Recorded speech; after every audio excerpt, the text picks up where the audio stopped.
Bismillahirrahmanirrahim. Alhamdulillahirabbil alamin.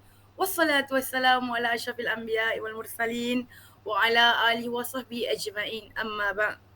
Assalamualaikum warahmatullahi taala wabarakatuh. Waalaikumsalam Waalaikumsalam warahmatullahi taala wabarakatuh. wabarakatuh. Apa khabar panel-panel yang kita kasihi hari ini? Sihat? Alhamdulillah Alhamdulillah sihat. sihat. Sihat ya? Moderator Okey. macam mana tu? Moderator sihat ke? Alhamdulillah sihat, bersemangat, bertenaga ya. Sebab apa saya bertenaga hari ini? Sebab saya bersama panel-panel yang hebat. Panel-panel yang sangat banyak pengalaman dalam bidang yang isu yang akan kita kupaskan hari ini. Tapi sebelum itu InsyaAllah. jangan ketinggalan, jangan lupakan penonton-penonton kita yang melihat forum kita dari rumah. Apa khabar semua? Sihat? Alhamdulillah, semoga baik ya tuan-tuan ahli panel kita sekalian. Sihat kehendaknya lah bersama dengan kita semua. Baiklah, tanpa membuang masa, saya rasa macam nak berpantun lah hari ni sebelum kita mulakan sesi. Boleh ke? Silakan. Silakan. Boleh ya? Boleh. Okey, so boleh? Okey, kita nak berpantun-pantun lah sedikit. Tak nampak forum kalau tak ada pantun. Betul tak tuan-tuan ahli panel kita yang lain? Betul.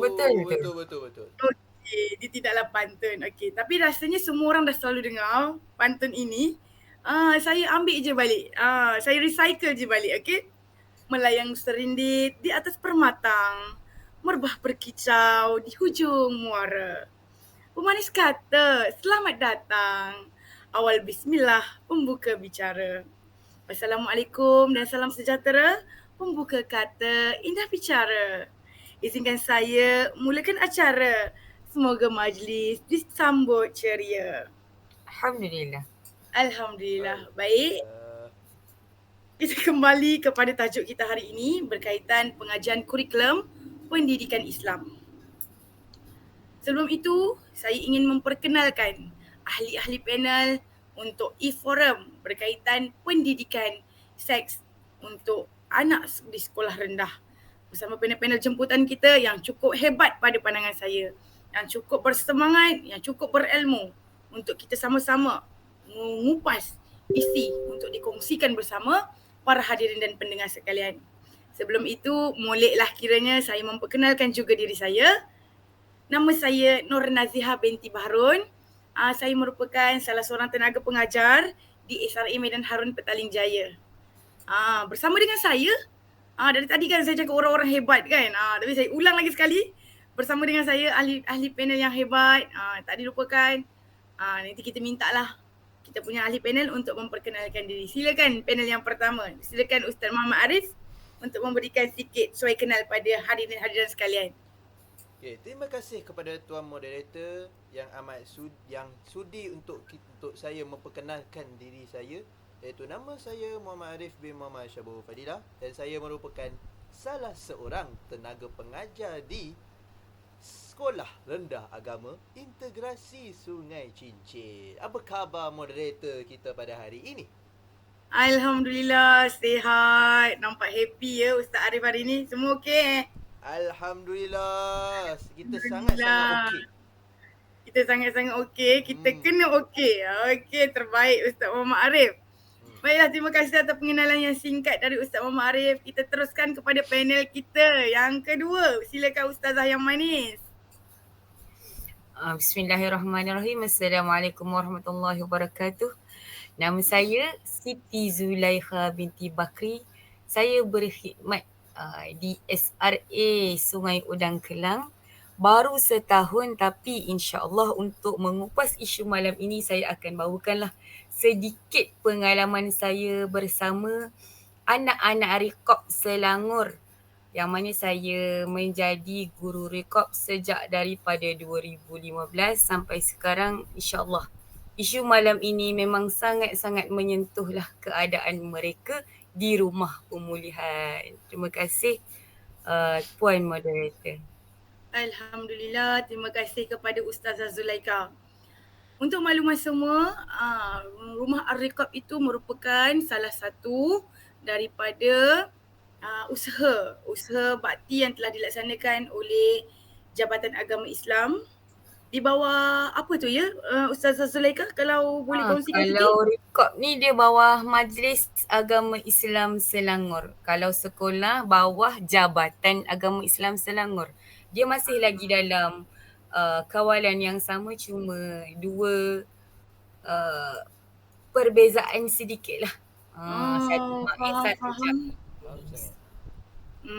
Bila saya katakan saya membawa orang-orang yang hebat, ianya bukanlah hanya manis di tepi bibir sahaja. Akan tetapi panel-panel yang telah kita bawakan hari ini memang seseorang yang boleh memberi pengetahuan, memberi pengalaman, berkongsi idea mereka berkenaan isu yang akan kita kupaskan bersama. Baiklah, sebelum itu, kita risau juga yang moderator kita ni. Kita risau kenapa seandainya tu? tidak menepati pula kan. Tapi kita cuba lah. Tidak. Saya yakin dan percaya panel-panel kita sudah bersedia untuk kupasan isu hari ini. Okey, sebelum itu, saya memang suka berpantun. Saya memang suka. Izinkan saya berpantun ya, ahli-ahli panel sekalian. Sila. Okey. Sangat bagus. Boleh? Okey, terima kasih. Pohon pepaya tiada berduri, tumbuh bersama bunga melati. Izinkan saya perkenalkan tajuk kita hari ini. Moga-moga menyentuh ke hati. InsyaAllah. InsyaAllah. Alhamdulillah. Baiklah, untuk sesi hari ini seperti yang semua sedia maklum, e-forum kita pada hari ini berfokuskan kepada pendidikan seksual dalam pendidikan Islam. Dia lebih berfokus kepada anak-anak yang berada di usia rendah lah dan boleh membawa hingga ke seterusnya. Kerana apa saya menekankan kami menekankan isu pendidikan Islam sekolah rendah? Kerana pembentukan awal seseorang anak itu ialah dari usia dini, dari di awal usia. Betul tak Ustaz-Ustazah sekalian? Betul. Melentur buluh biarlah daripada rebungnya. Betul.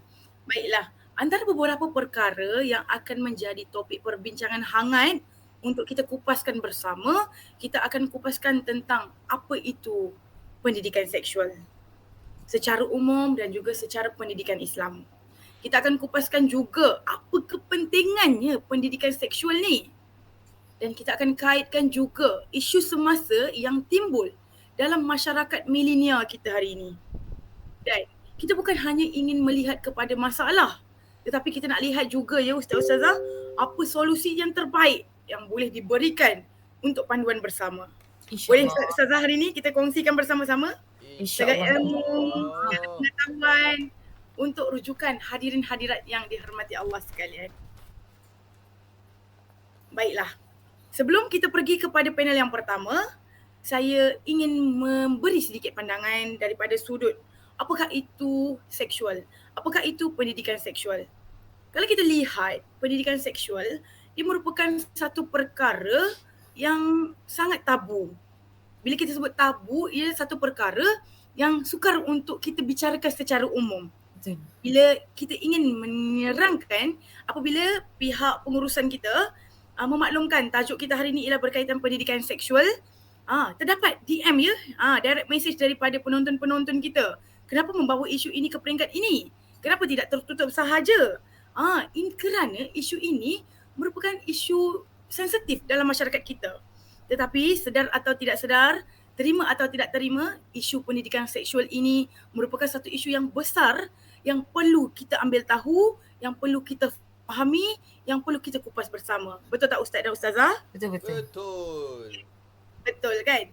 Okey, baiklah, tanpa membuang masa, saya rasa penonton-penonton kita juga sudah tak sabar ingin mengetahui sudut pandang daripada Ustaz dan Ustazah berkenaan apakah itu pendidikan seksual. Dipersilakan Al-Fadilah Al-Ustazah. Al-Ustazah Zulaikha, betul? Okey, dipersilakan. Alhamdulillah, terima kasih moderator. Kita baru sahaja berkenalan ni, sampai dah tak ingat dah nama saya. Tak apa. Okey. Kalau tadi kita dengan moderator kita memberi pantun, saya pun rasa nak berpantun juga. Okey. Kita mulakan sudut pandang kita dengan pantun dahulu. Anak kampung memanjat dahan, panjat dahan, pokok rambutan. Pendidikan seksual adalah keperluan, batas syariat jadi panduan. Okey.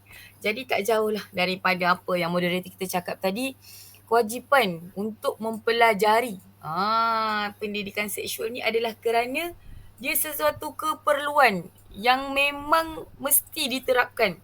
Sama ada daripada murid rendah maupun juga murid menengah. Okey.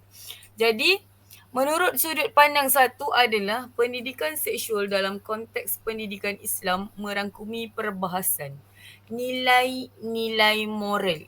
Maksudnya benda yang baik, etika. Etika ni cara dan pandangan Islam tentang hubungan seksual dan cara kejadian manusia. Jika dalam sains sudah disebutkan proses kejadian manusia, sebenarnya dalam Al-Quran juga ada Allah sebutkan cara kejadian manusia itu daripada awal. Yang mana biasa kita sebut manusia ini hina pada asalnya, iaitu cuma setitis air mani yang mana ayam tak patuk, itik tak sudi. Maka macam mana cara kita meningkatkan diri kita sebagai seorang khalifah Allah? Dengan iman dan juga amalan. Okey, jadi seterusnya pendidikan seksual dalam Islam bertujuan untuk memberikan fahaman yang tepat berkenaan aspek-aspek seksual dengan menekankan nilai-nilai agama. Okey, jadi maksudnya berikan fahaman yang tepat supaya tidak lagi ada pandangan yang tabu seperti moderator kita sebutkan tadi. Bila sebut je isu seksual, salah. Bila sebut isu seksual, malu dan sebagainya. So, perlunya ada pendidikan ni bila kita boleh memberitahu apa yang perlu dipelajari dengan betul, iaitu dengan nilai agama, dengan etika dan juga bermoral dalam setiap aspek kehidupan. Kerana dia memang kita akan lalui setiap hari tanpa kita sedar maupun tidak sedar. Okey, seterusnya pendekatan yang digunakan adalah berbeza mengikut kesesuaian tahap perkembangan murid, yang mana tidaklah boleh kita menceritakan perkembangan zygote kepada pelajar tadika, murid-murid tadika. Of course lah mereka tak faham. Jadi perkembangan murid ni berbeza mengikut tahap mereka. Jadi kita sebagai ibu bapa ataupun sebagai seorang guru mesti perlu tahu yang pertama psikologi anak-anak. Supaya kita tahu apa yang perlu mereka capai dalam aspek pembelajaran yang telah kita draftkan awal. Okey, rasa setakat itu sahaja. Ustazah Nazia, kita boleh teruskan. Terima kasih kepada Ustazah Zulaikha. Maafkan saya. Suara agak serak basah ya sekarang. Okey. Musim, Ustazah, musim. Ya betul, musim sekarang ni COVID datang semula ya. Okey, tak apa, tapi kita tetap kena teruskan sesi kita hari ini. Betul. Okey, sebelum saya kembali pergi kepada panel kita yang kedua, saya suka dengan satu kata-kata daripada Ustazah Zulaikha sebentar tadi. Berkenaan pendekatan yang digunakan adalah berbeza. Saya sangat bersetuju dengan penyataan yang telah dinyatakan oleh Ustazah Zulaikha tadi. Kerana apa? Kadang-kadang tanpa kita sedari sebenarnya pendidikan seksual ini dah mula masuk dalam kalangan masyarakat kita. Sebab apa? Sebab kalau kita ikutkan, perbezaan gender itu sendiri merupakan salah satu aspek dalam pendidikan seksual. Setuju tak Ustaz-Ustazah? Betul. Betul. Setuju.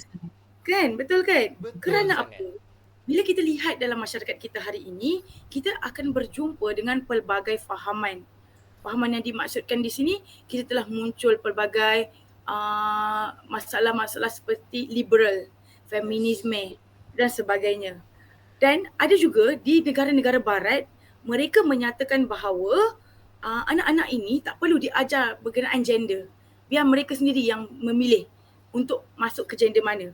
Sedangkan pendidikan seksual itu bermula dengan murid-murid atau anak-anak ini tahu apakah gender mereka. Adakah mereka lelaki atau mereka perempuan.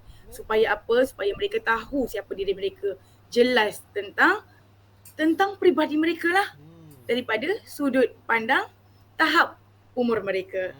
Rasanya macam panjang pula kan penerangan saya ulas semula isu apa yang telah diutarakan Ustazah Zulaikha. Tak apa, saya tahu. Tak mengapa. Semua tak apa. Oh tak apa. Sebab saya tahu, saya yakin penonton-penonton kita ni bersemangat ni nak tunggu ni. Ustaz Arif ni.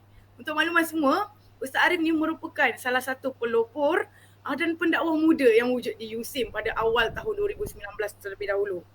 Kita berjumpa semula Ustaz Arif, sihat ya? Alhamdulillah, sihat walafiat. Apa khabar pada kali ini Tuan Moderator? Alhamdulillah sihat juga. Semangat saya ya. Hari ni jumpa Ustaz Arif, dapat jumpa Ustazah Zulaika. Okey, tadi kita dah dengar sudut pandang Ustazah Zulaika. Sekarang ni kita nak dengar sudut pandang daripada Al-Fadil Ustaz Arif. Apa pandangan Ustaz berkenaan dengan pendidikan seksual ni? Dipersilakan Ustaz. Bismillahirrahmanirrahim. Terima kasih kepada moderator yang sudi memberikan ruang kepada saya. Okey, jadi bagaimanakah apa yang kita perlu tahu tentang pendidikan seksual dalam Islam ni yang sebenarnya? Okey, pendidikan seksual yang memberikan dari segi Islam ni adalah dia merupakan sesuatu yang sangat penting bagi perkembangan kanak-kanak. Kerana seperti mana yang Tuan Moderator sebut dan juga panel pertama kita sebentar sahaja tadi pun menyebutkan bahawa pendidikan seksual ni dia merangkumi bagaimana untuk mengenal identiti kanak-kanak. Untuk kanak-kanak tersebut mengenal identiti mereka. Bahawasanya mereka ni lelaki ke, perempuan ke, dan bagaimanakah mereka mahu mengamalkannya menurut perspektif Islam yang sebenar. Supaya agak-agak mereka tak perlulah tiba-tiba aku ni lelaki ke perempuan, tak perlu nak memilih. Jadi di sini juga kita nak mengulaskan lagi kerana pada zaman globalisasi terkini dengan perkembangan teknologi yang sangat drastik perubahan dia berkenaan pendidikan seksual melalui media massa. Apa yang maksud media massa ni? Media massa ni dia merangkumi sama ada Facebook, Instagram, Twitter, apa lagi yang budak-budak zaman sekarang sangat suka sekali, iaitulah TikTok. Betul, TikTok seperti mana bak kata Ustaz Azhar Idrus ingin menyatakan TikTok. Jadi disebabkan itulah kita yang kena bimbing tentang pendidikan seksual kepada anak-anak agar perspektif mereka ini tidaklah terlalu, orang kata terlalu rigid sangat, terlampau cetek sangat pemikiran. Kita bukakan lagi minda mereka bahawasanya pendidikan seksual ini tidaklah terlalu, orang kata apa, terlalu cetek. Dia sangat meluas. Seperti mana yang dikatakan oleh Ustazah Zulaika sebentar tadi. Okey, jadi itu setakat itu sahaja daripada saya. Jadi saya mempersilakan kembali kepada Tuan Moderator kita yang cantik molek. Terima kasih diucapkan kepada Ustaz Muhammad Arif atas pandangan yang telah diberikan. Tapi saya juga bersetuju dengan kata-kata Ustaz Arif berkenaan pendidikan seksual ini dengan media massa. Media massa, teknologi, kita tak boleh nak halang perkembangan teknologi itu. Kerana teknologi ini kita boleh pandang daripada pelbagai sudut. Daripada sudut yang positif dan juga sudut yang negatif. Sebab itulah pada pandangan saya pentingnya pendidikan seksual ini. Ianya bagaikan seperti sebuah asas yang ditanamkan kepada anak-anak sebagai bimbingan, panduan untuk mereka bawa jalan mereka ke arah perkembangan zaman yang telah mereka duduki. Kita ni tak boleh nak pilih zaman. Saya nak lahir zaman retro. Sungguh. Saya kan, betul? Sungguh. Ke boleh? Tak boleh kan? Tak boleh. Saya nak lahir zaman dinosaur. Tak boleh.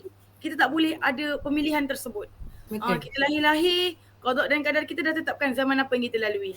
Tapi bukanlah itu menjadi alasan untuk kita terus berada dalam kemaksiatan, dalam keadaan yang tak okey. Betul?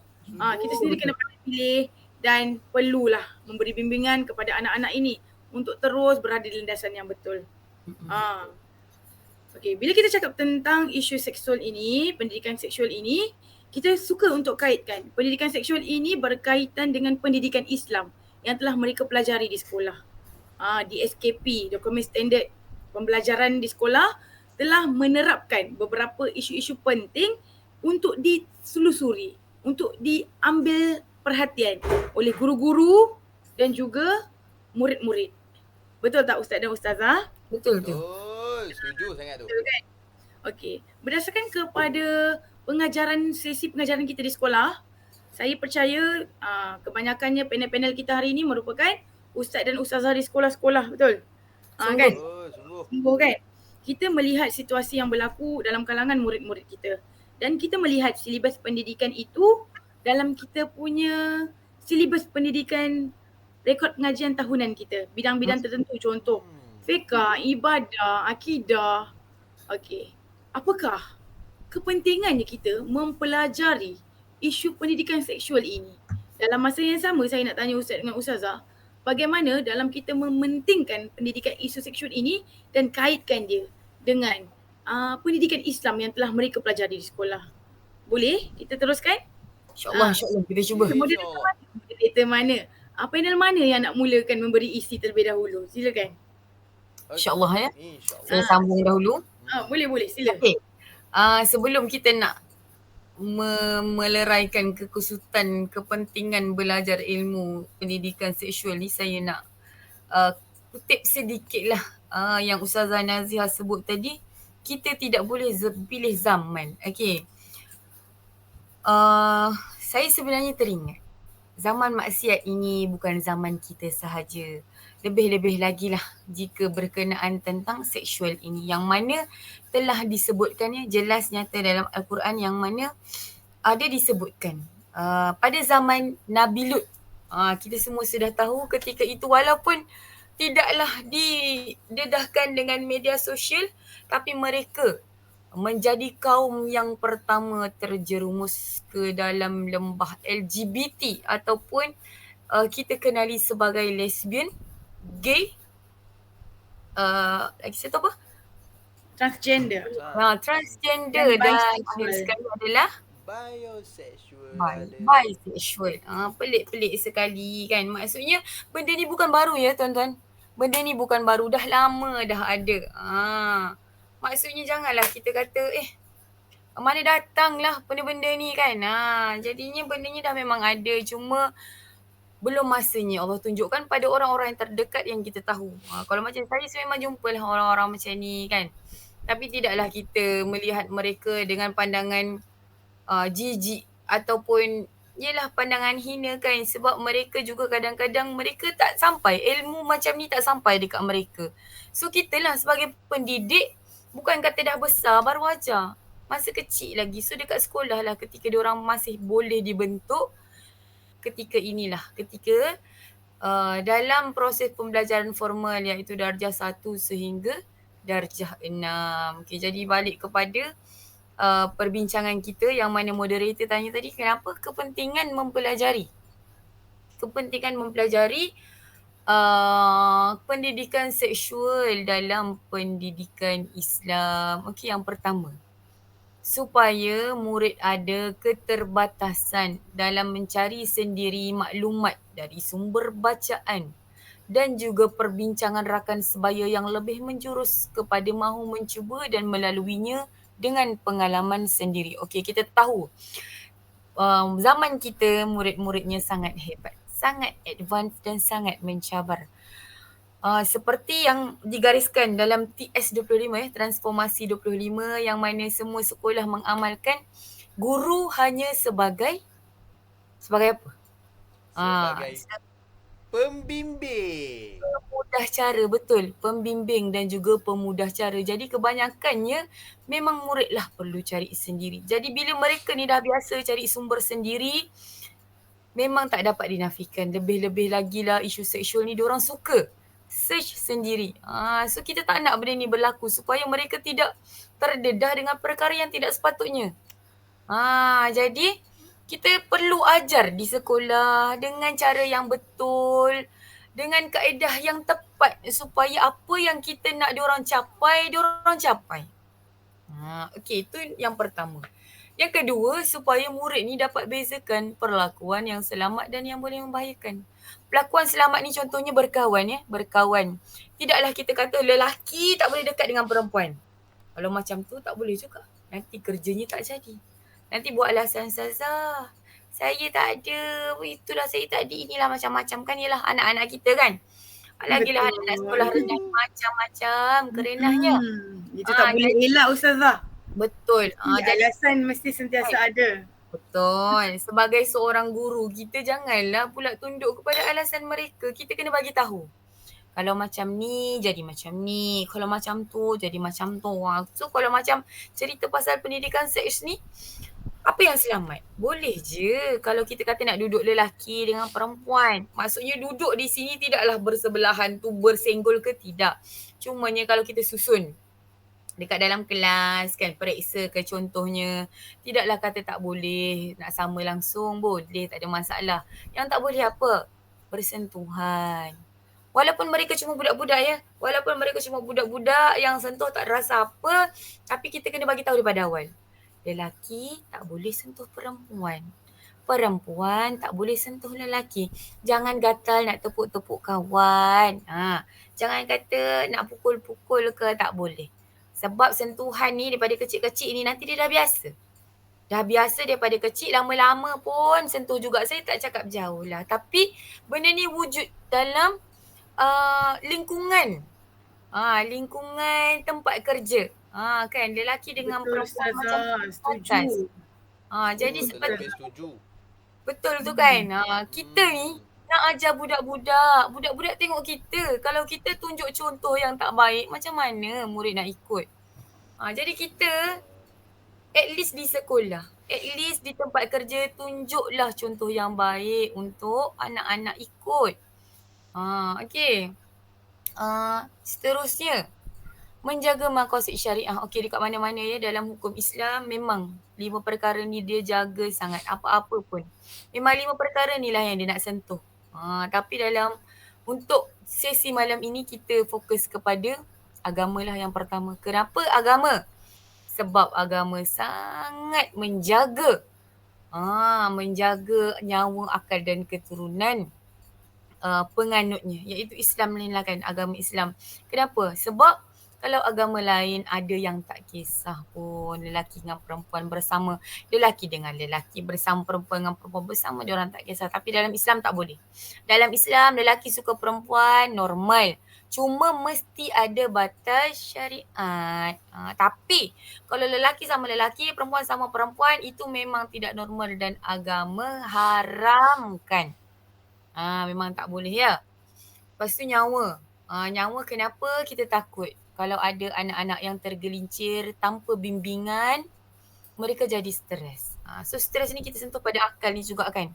Bila kata tertekan, mereka jadi tidak normal. Okay, tertekan ni bukan kata cuma gila sahaja. Zaman sekarang ni dah banyak ya penyakit mental. Kalau tak keberatan lah kan, kalau mahu berkongsi, antaranya ADHD, ada juga yang kecelaruan mental, ada juga yang diagnosis macam-macam. Benda-benda yang kita tak pernah dengar sekarang biasa sangat dengar. Betul Ustazah, anxiety Ustazah. Betul tu, anxiety ada Umur kan. kecil-kecil pun dah hadap anxiety ya. Segala disorder lah ada kan. Betul. Macam-macam.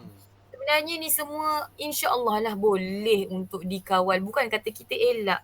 Tapi kalaulah dadi kat kita boleh kawal sebenarnya dengan cara mengikut apa yang Allah suruh dan meninggalkan apa yang Allah larang. Okay, insya-Allah kita pass baton kita kepada Ustaz ya, insya-Allah. Boleh ya Ustazah? Boleh. Sila. Ustaz boleh jemput untuk pagi. InsyaAllah. Seperti mana yang Ustazah Zulaikha bagi tahu, tetapi sebelum kita sambung terlebih dahulu, kita mahu menyokong kembali apa yang moderator kita cakap tentang masa yang tak selama-lamanya tak akan kembali. Ini yang dinamakannya dari segi ilmu balarinya ialah laitasyababu ayyauda yauman. Maksud dia ialah selama-lamanya aku berharap sangat nak dapat kembali pada itu. Tapi dari sudut ilmu nahunya, laita tu selama-lamanya tak dapat nak kembali. Okey. Takkan dapat dia Ustaz. Buatlah macam mana pun. Bayarlah.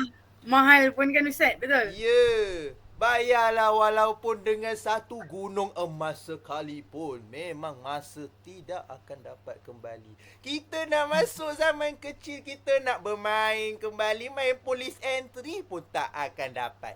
Okey, jadi kita terus masuk. Kenapakah kita kena mempelajari pendidikan seksual ini? Kerana pendidikan seksual ini kita kaitkan dengan pendidikan Islam, iaitu adab. Ataupun nama bahasa Arabnya kita memanggilnya tasawuf.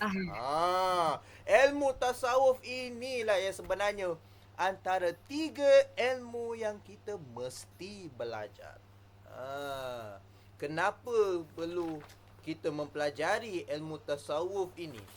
Kerana ilmu tasawuf inilah yang mana di dalamnya mempunyai unsur bagaimana cara kita nak mengawal kita punya naluri. Bagaimana pula kita nak mengawal kita punya fitrah kita sebagai seorang manusia. Dan juga ilmu tasawuf ini kita boleh bahagikan kepada 3 tahap. Okay, iaitu tahap yang pertama yang kita memanggilnya sebagai takhalli. Yang kedua dipanggil sebagai tahalli. Dan yang tahap yang terakhirnya kita panggil sebagai tajalli. Jadinya sebelum Ustaz nak merungkaikan terlebih jauh, Ustaz menginginkan tanya sedikitlah kepada sama ada moderator ataupun Ustazah Zulaikha, bagaimanakah kita nak memberitahu kepada anak-anak kita tentang secara ringkasnya ilmu tasawuf kita? Dipersilakan. Mana-mana selebih dahulu. Boleh Ustazah Zulaikha jemput, silakan Ustazah Zulaikha. Pada saya ilmu tasawuf ni dia agak tinggi lah. Yang mana jika dalam silibus sendiri kita tak sentuh lagi lah secara umum, secara khususnya ilmu tasawuf ni kan. Cuma sekadar untuk tahu, maksudnya sekadar pendedahan awal kan pada anak-anak. Pendedahan ilmu tasawuf ni yang mana dia ibarat adab kita kepada ilmu. Betul ke Ustaz? Hebat macam sekali. itulah adab kita kepada ilmu, itulah tasawuf. Dan tak semua orang capai tahap tasawuf ni. Sebab itulah munculnya ahli sufi. Okay, kalau kita tahu ahli sufi ni dia memang jauh lah daripada kita, yang mana mereka ni zuhudnya sangat tinggi. Kerana apa? Itulah tadi, akhlak kepada ilmu. Bukan kata kepada ilmu saja. Kalau zaman sekarang ni kepada guru pun kurang akhlaknya. Mungkin itulah yang cuba Ustaz Arif sampaikan, supaya anak-anak kita ni ada ilmu tasawuf, supaya diorang betul-betul hormat. Bukan kata kepada ilmu saja, bahkan kepada orang yang menyampaikan ilmu, iaitu guru. Betul tak Ustaz Arif? Okay, boleh sambung rasanya. InsyaAllah. Alhamdulillah, syukur sangat-sangat. Okay, syukur sangat-sangat kerana ilmu tasawuf inilah yang sepatutnya kita kena bagi tahu. Tak perlulah banyak-banyak, cuma kita bagi tahu secara permukaan terlebih dahulu, agar anak-anak ini mereka mengetahui bahagian manakah yang patutnya tak boleh sentuh dan bahagian manakah yang sepatutnya perlu ditekankan agar mereka faham sangat-sangat tentang isu yang kita mereka faham sangat apa yang kita ingin sampaikan. Okey. Jadi untuk isi yang terakhir, terakhir saja. Kata Ibnu Mishkawih yang dikenal sebagai pakar bidang akhlak. Ulama besar dia mengatakan bahawa akhlak adalah sifat yang tertanam dalam jiwa, yang mendorongnya untuk melakukan perbuatan tanpa memerlukan pemikiran dan pertimbangan. Kiranya ulama ni menyebutkan bahawasanya akhlak ini dia merupakan jawapan daripada hati sanubari seseorang murid itu sendiri. Jadi bagaimana kita nak mengesan perlakuan anak itu, iaitulah bagaimana mereka reaksi tentang apakah yang kita mahu menyampaikan. Jadinya apakah reaksi mereka, jadi kita mampu faham apakah jawapan mereka daripada sudut perbuatan mereka itu. Jadi okey, itulah sahaja daripada saya pada ini. Sekian, saya mahu kembali kepada moderator untuk diteruskan kita punya forum pada hari ini. Terima kasih Ustaz Arif. Hebat-hebat ya pandangan-pandangan daripada ahli-ahli panel kita. Tak salah. Program kita hari ini kita jemput Ustaz Zulaikha. Maafkan saya. Ustazah Zulaikha, Ustaz Arif. Saya nampak penonton-penonton kita pun dah semakin tinggi ya view-nya. Mencanak-canak naiknya. Mungkin sebab isu kita juga hari ini. Alhamdulillah. Semoga masyarakat kita cakna ya tentang kepentingan kita nak belajar berkenaan ini. Tapi saya ingin sambungkan sikit kenapa kita penting nak pelajari isu pendidikan seksual ini dalam pendidikan Islam. Sebab apa? Sebab bila anak-anak diberi pendedahan mengenai pendidikan seksual ini dapat melindungi hak asasi manusia. Khasnya hak asasi wanita. Kerana apa? Kerana kadang-kala mereka merasakan bahawa itu ialah kebiasaan yang muncul dalam norma hidup mereka. Apabila ayah atau ahli keluarga mereka boleh menyentuh bahagian-bahagian tertentu, khusus untuk wanita lah. Kadang-kadang mereka ingatkan itu merupakan bacaan love language, bacaan kasih sayang. Tapi realitinya, na'udzubillah min zalik, apabila seseorang anak yang kurang bernasib baik untuk hidup bersama keluarga yang tidak mementingkan, betul, yang tidak memberi didikan agama sebagai isu penting, mereka sendiri yang merosakkan ahli keluarga mereka dengan menjadikan anak-anak, wanita-wanita dalam rumah tangga mereka sebagai bahan seksual semata-mata. Benda ni berlaku ya. Saya berkata bukan sekadar kata-kata, tetapi ini berdasarkan pengalaman saya bersama anak-anak di Darul Wardah, bersama anak-anak di rumah kebajikan yang menempatkan anak-anak yang kurang bernasib baik di sini. Ini antara cerita-cerita mereka. Mereka tidak tahu berkenaan ini, tapi mereka ingat itu love language. Tapi sayangnya bukan. Itu jalan mereka ke arah kebinasaan. Na'udzubillah min zalik. Penting yang lain, promosi gaya hidup sihat, mampu mengawal naluri fitrah sebagai individu, muslim yang berkaliber, dan akhir sekali, murid mengetahui perkaitan antara ilmu tasawuf dan pendidikan seksual dalam Islam. Ni yang telah dikupas oleh Ustaz Arif dan Ustaz Zulaikha tadi. Okey, baiklah, kita pergi kepada isu yang seterusnya. Isu yang seterusnya ni isu penting. Isu semasa. Isu semasa yang berkaitan dengan masalah sosial ini muncul. Mungkin disebabkan kurang pengetahuan mereka berkenaan ilmu pendidikan seksual ini. Sebab tu saya suka kaitkan bila kita cakap tentang isu pendidikan seksual, kadang-kala di sekolah, bukan kadang-kala. Memang dalam silibus pendidikan Islam di sekolah telah menetapkan syarat-syarat, telah menetapkan perkaitan-perkaitan ilmu ini sebagai asas benteng untuk anak-anak ini untuk menjaga diri mereka daripada maslahatan yang lebih besar. Disebabkan mereka tidak menguasai sebetul-benuhnya ilmu pendidikan Islam yang telah mereka pelajari di sekolah, timbulnya isu-isu semasa yang semakin membimbangkan. Baiklah, saya ingin menjemput panel kita untuk mengutarakan isu semasa yang telah berlaku dalam masyarakat kita hari ini. Mungkin Ustaz dan Ustazah boleh kongsikan sedikit? Okey. Persilakan. Terima kasih Ustazah Naziha. Okey. Isu semasa yang pertama, kita semua sudah tahulah. Dekat mana-mana pun ada isu pembuangan bayi. Okey, statistik Polis Diraja Malaysia. Okey, yang ni memang sungguhlah saya ambil daripada rekod utusan Malaysia yang mana ada 256 kes sepanjang 2020 hingga 2022, 2 tahun ya. 2 tahun ada 200 lebih kes buang bayi, Masya Allah. Ibaratnya setahun 100 lebih. Ibaratnya kalau kita bahagi lagi, setiap minggu mesti ada. Masya Allah. Ini yang direkodkan ya. Yang tak direkodkan banyak mana. Okay, kalau macam saya dulu dekat Baitul Ihsan, memang ada pelajar yang paling muda saya jumpa, dia baru darjah 3. Ada baby kat dalam perut, Masya Allah. Kita ni, saya ni yang dah tua ni 20 lebih bawa perut pun penat. Lagilah kalau 9 tahun bawa baby, Masya Allah. Macam mana? Sakit tu Ustazah. Letih sangat kan. Tertanggung dengar ni. Bawa diri sendiri pun penat. Lagilah dengan bawa baby dalam perut. Ni antara sebabnya tadilah Ustazah Nazihah bagi tahu tadi. Dia tidak ada pendedahan. Dia tidak ada pendedahan yang mana sentuhan yang dilakukan itu adalah sentuhan tidak selamat. Tadi kembali kepada asal tadi. Kenapa kita perlu belajar? Kita perlu tahu mana sentuhan selamat dan juga sentuhan tidak selamat. Sama ada melalui orang luar ataupun orang dalam rumah sendiri. Iaitu kalau dalam Islam kita sebut sebagai sumbang mahram. Na'udzubillahi min zalik kan. Okey, itu satu.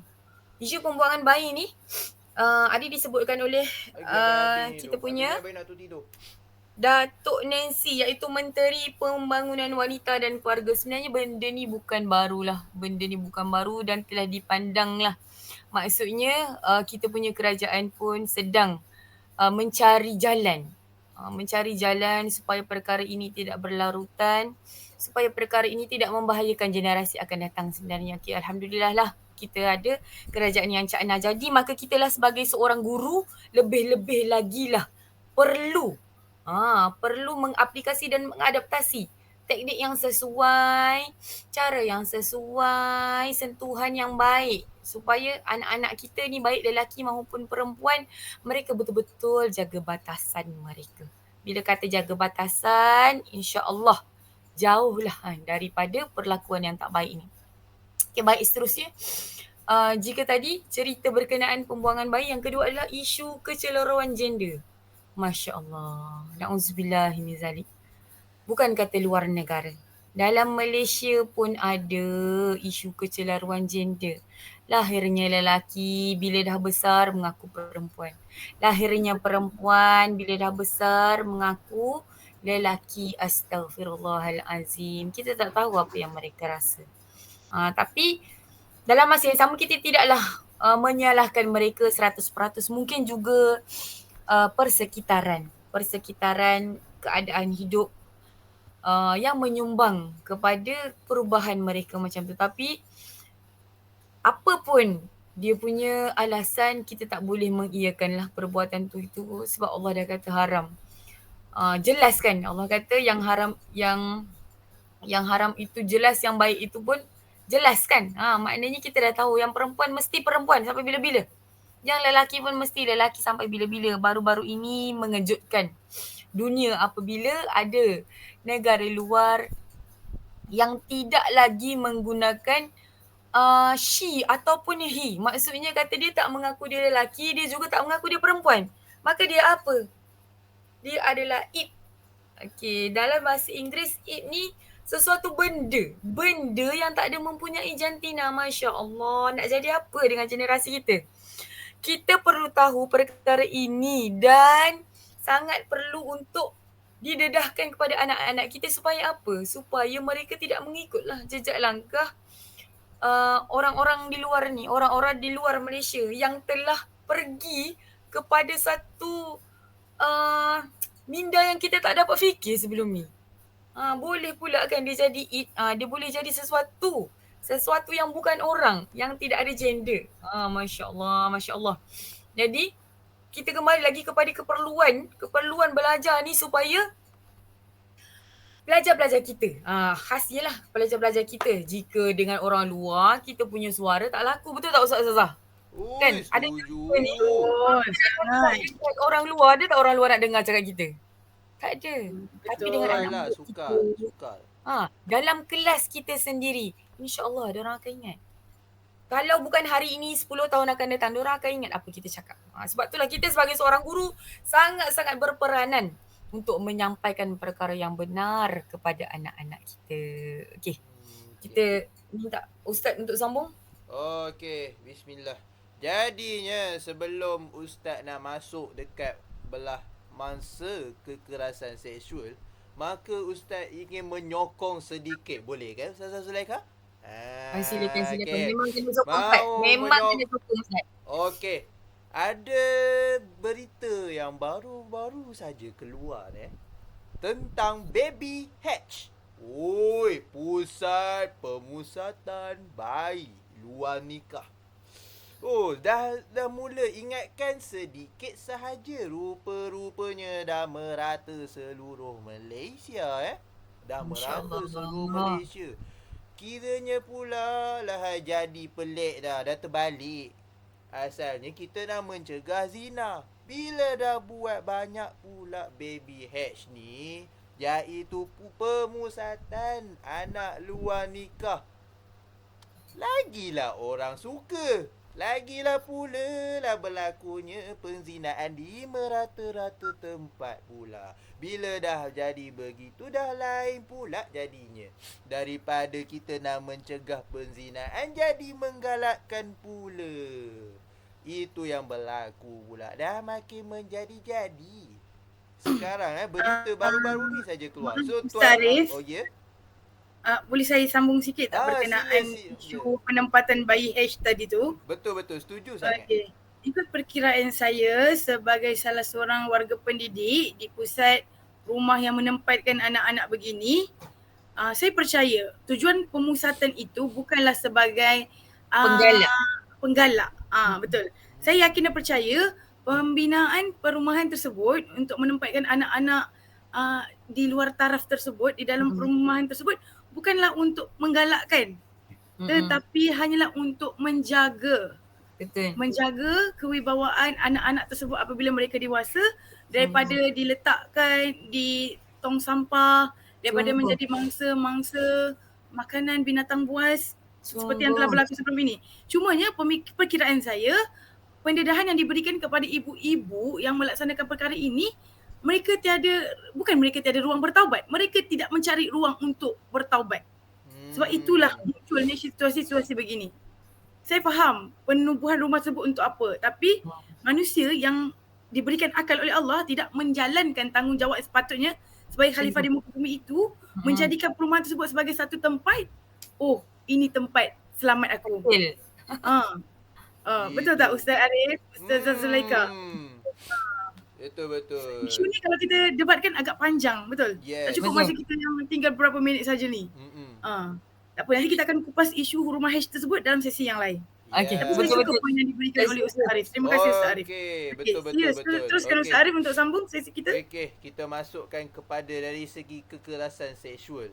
Yang mana kekerasan seksual ni pun sering kali berlaku di sekolah-sekolah Walaupun tak kira sama ada di sekolah rendah ataupun di sekolah menengah sendiri.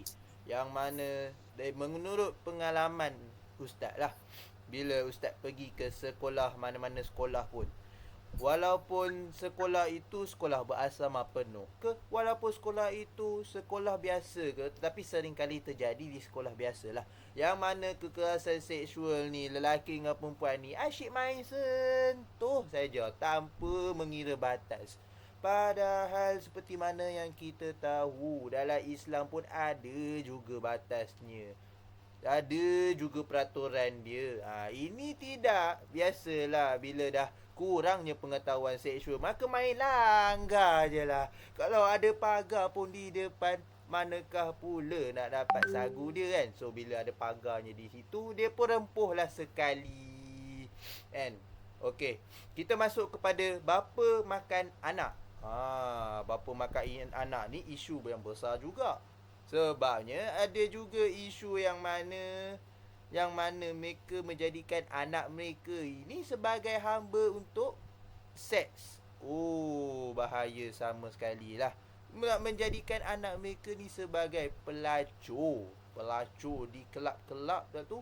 Bukannya kelab biasa-biasa, dia namanya kelab malam yang terkenal. Bahaya sangat tu. Okey, jadi inilah yang sebenarnya dia menjadi malu lah sebenarnya. Malu sebagai seorang yang beragama Islam kan.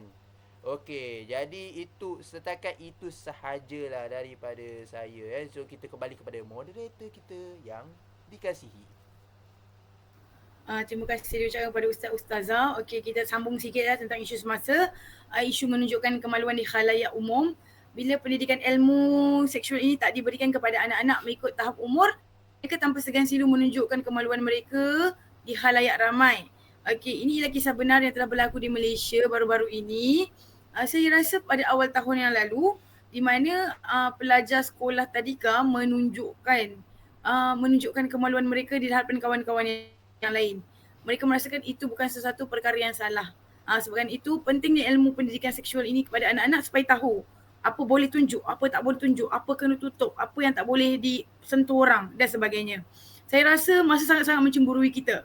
Boleh tak saya nak bagi satu lagi round pada Twitter-Twitter kita?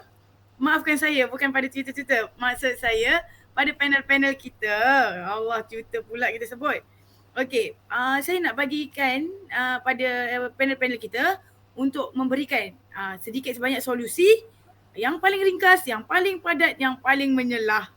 Dan boleh bagi kata-kata penutup sebelum sesi kita berakhir. Baiklah. Okey. Silakan. Baiklah. Masanya okey. Jadinya saya akan memberikan sedikit sahaja solusi yang mana solusinya ini insya-Allah okey. Jadinya kita sebagai seorang Yang paling ringkas dan padat dia ustazah sekalian. Paling ringkas. Paling ringkas Dan paling padat. itu. Okey. Paling ringkas di sini ialah yang mana kita perlu memberikan pendedahan awal terhadap sentuhan yang selamat. Okey, sentuhan maksud dia ialah apa? Kita perlu membezakan. Okey, sama ada okey, adakah ini yang bagus, ini yang tak bagus. Okey, itu yang pertama. Yang kedua pula kita perlu sebarkan apakah kesan dan bahayanya kecelaruan gender dalam serta untuk kita memberikan motivasi yang baik kepada mereka selaras dengan DSKP D4 yang menyentuh akhlak Rasulullah ketika berdakwah. Okey, setakat itu saja. Terbaik Ustaz Arif. Dipersilakan Ustazah Zulaikha mungkin boleh sentuh sikit isu 345 yang kita utarakan tadi. Okey, insya-Allah. Sebenarnya kan apa-apa sahaja yang kita buat ni selaras dengan kehendak KPM. Yang mana apa-apa yang kita ajarkan kepada murid ni adalah untuk mencapai kemenjadian murid. Di mana kemenjadian murid ni memang telah diterangkan dalam dokumen standard. Dokumen standard yang mana ada dalam darjah 4, ada sentuh tentang akhlak Rasulullah. Jadinya kita sebagai guru perlu mencontohi, meneladani akhlak Rasulullah untuk menyampaikan pelajaran kepada anak-anak murid kita. Dan seterusnya pendedahan adab dan pendedahan awal berkenaan dengan adab bersosial ni. Okey, tak jauh juga dalam darjah 6. Maaf ya, di situ ada kesilapan darjah 6 sebenarnya ada hukum berkenaan panduan hidup. Okey, maksudnya kata sebenarnya guru-guru ni tak perlu risau dah. Buka je di SKP tu, KPM memang dah susun elok-elok dah. Mengikut tahap perkembangan pelajar, mengikut keperluan pelajar sebenarnya. Maaf ya, murid sekali lagi. Okey, jadi sebenarnya guru-guru kalau betul ada rasa tanggungjawab, betul-betul buat kerja, jalani tugas dengan penuh ikhlas dan amanah supaya apa? Supaya yang pertama kita minta nak pahala lah daripada Allah. Tapi yang kita paling harapkan sebagai seorang guru, kita nak menghasilkan murid yang benar-benar mengaplikasi apa yang kita ajarkan dan jadi murid yang berguna bukan sahaja di dunia, malahan juga di akhirat insya-Allah. Alhamdulillah. Sangat padat. Okey, kalau ikutkan kat sini ada ayat Al-Quran, ada hadis Nabi, ada qaul sahabi yang menceritakan atau memberi sikit sebanyak panduan kepada kita untuk menjaga kemaslahatan, ya. Ini bukan satu kemaslahatan yang mudah, bukan satu perkara yang kecil tetapi yang besar. Ikutkan saya nak ustazah huraikan lebih lanjut tentang ayat Al-Quran, tentang hadis Nabi, tentang qaul sahabi ni, tapi kita sangat kesuntukan masa. InsyaAllah kita akan setkan sesi kita di hari yang akan datang untuk topik-topik yang lebih menarik. Sebagai konklusinya hari ini, boleh ya Ustaz? Okey, sebagai konklusi hari ini.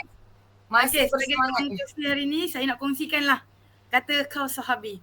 Didiklah anak-anakmu itu berlainan dengan keadaan kamu sekarang, kerana mereka telah dijadikan Tuhan untuk zaman yang bukan zaman engkau.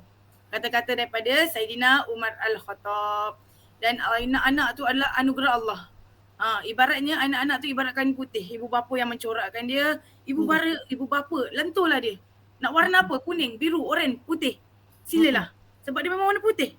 Jadi tanggungjawab ibu bapa, bukan ibu bapa saja tapi guru-guru. Guru-guru perlu tahu, perlu cakna tanggungjawab kita bukan mudah. Untuk kelas ajar keluar tidak, tapi untuk memastikan kemenjadian murid terhadap anak-anak tersebut tercapai. untuk membentuk generasi Islam. Bukan sekadar belajar pendidikan Islam, tetapi amalkan, penghayatan, keazaman boleh membentuk dalam diri anak-anak murid kita. Okey, baiklah. InsyaAllah ustaz-ustazah sekalian Terima kasih. Terima kasih Cik Moderator.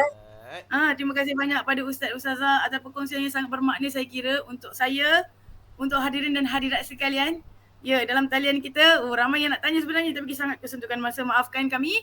Kami akan teruskan sesi kita, e-forum kita pada sesi yang lain dengan topik yang lebih menarik dan lebih padat.